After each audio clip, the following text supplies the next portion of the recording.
Your faith is dedicated to serving the society that you live in, and from what I've seen, heard and experienced from mainstream charities, schools and churches, your faith and community have contributed in significant ways. I have personally experienced and heard that you have raised tens of thousands of pounds on sponsored walks for children, older people and people with disabilities. You have dedicated yourselves to charitable social projects, and most significantly of all, you have not distinguished between faiths, ethnicities or communities.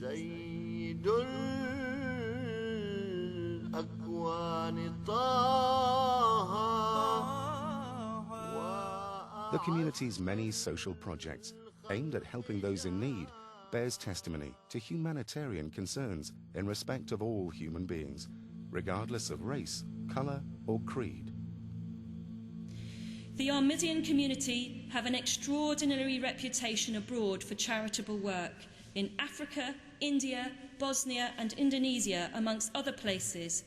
But your community here too have an extraordinary reputation. You have been generous with your time and resources, and you have made yourselves part of the wider community. The Ahmadiyya community has always been at the forefront, not only of helping their own, but actually helping within society as a whole, is one of the reasons why, if I may say to you, your presence in this country has been so beneficial to us. In the past 100 years, you have given so much to the society in the United Kingdom and to societies everywhere globally. You are among those who give and who not only take.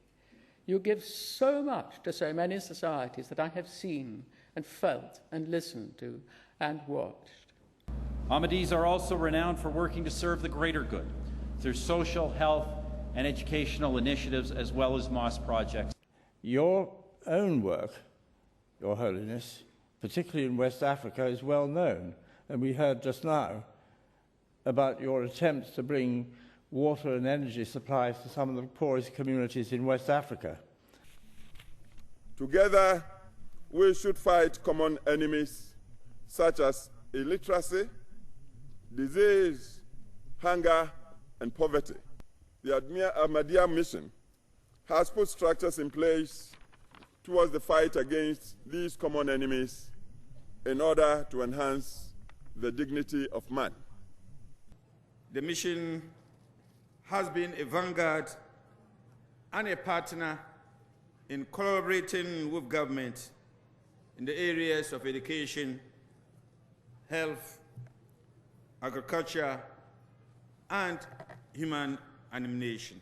The Ahmadiyya community, the mission in Sierra Leone, really they've made a pivotal contribution to the education in our country. You just have to look around wherever you are. And I have to say, Your Holiness, that I was touched by the way in which your predecessor as spiritual leader instructed your community, the Ahmadiyya community, to befriend and look after those suffering as a result of the Bosnian conflict, and I was very impressed by that.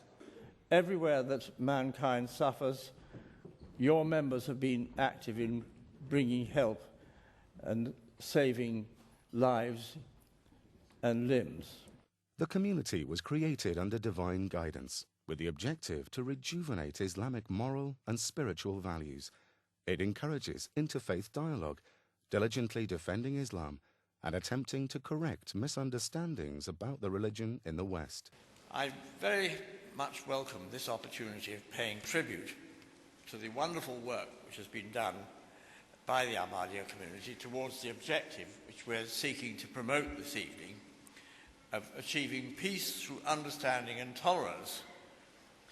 The Ahmadiyya community are doing a tremendous job in building bridges between the different communities in our country, between different ethnic, linguistic, and religious groups up and down the country. And I also know that they have a wonderful record in other parts of the world. I'd like to start by saying just how important the work of the Ahmadiyya community is. It deepens others' understanding of your own faith and it gives a voice to those who are marginalised in their own societies. Now, what has so impressed me as I have come to understand more about the Ahmadiyya faith is your remarkable commitment to interfaith dialogue, your commitment to the principle of non-compulsion in religion, and your commitment to peace and tolerance. You, the Ahmadis, stand as a beacon in your strong belief that we must find the answers to these debates through open, thoughtful, and gentle discussion. And you are also a beacon because you show us that we must find the answers to these debates through practical action.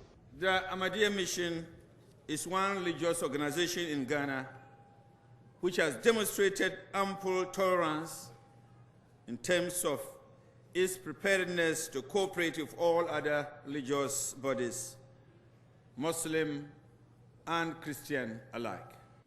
How good you have been to our community, the community that you found here. Today you reflect so many professions, so many different walks of life. You uphold all the virtues and the vigorous ethics that your faith has given you from birth. At this pivotal point in international relations, many questions and concerns have been raised concerning the doctrines of Islam. Most have incorrectly interpreted Islam as endorsing violence and terrorism. The Ahmadiyya community has always demonstrated the spirit of tolerance, goodwill, and true brotherhood. It advocates peace, love, and understanding among followers of different faiths. It firmly believes in and acts upon Quranic teachings. It strongly rejects violence and terrorism in any form and for any reason. The movement offers a clear presentation of Islamic wisdom, philosophy, morals, and spirituality, as derived from the Holy Quran and the practice of the Holy Prophet of Islam, Muhammad. Peace and blessings of Allah be on him. For me, as a student of Islam for now almost 30 years, I am constantly amazed by the depth of service that is certainly represented by this community and tradition, by the depth of tolerance and the constant searching for what it means to be human. To be of human means to be of service, and I think this is so dramatically represented by the message of this community.